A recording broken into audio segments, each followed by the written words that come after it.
Hello guys, welcome to Abby and Super TV, and we're here in Panda Express SM City, Pampanga. So we'll be having a quick lunch kasi may bili lang kami for the holidays. So yun, this is one of the favorite restaurant ni Tim. Ewan ko bakit. Siguro dahil it's an American Chinese kitchen. So we'll be having orange chicken. Salt and pepper, yung pancit. Tapos, for kaya, we will be having a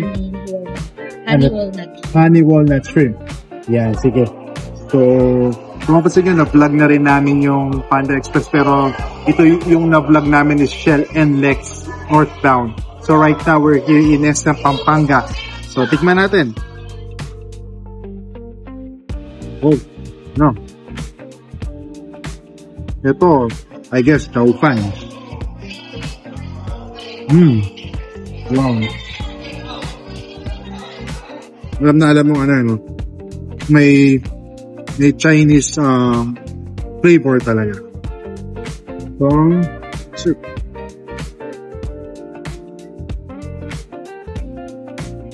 Wow. Good.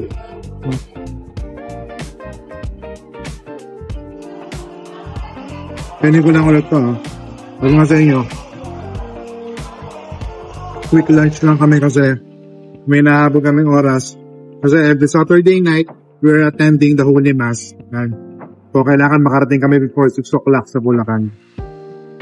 So, wow! Salamat sa pagsuporta. Please continue to like, share, and comment sa mga videos namin. And tuloy-tuloy lang sa pag-share ng mga videos namin kasi dito, chill lang, kain lang, walang outing.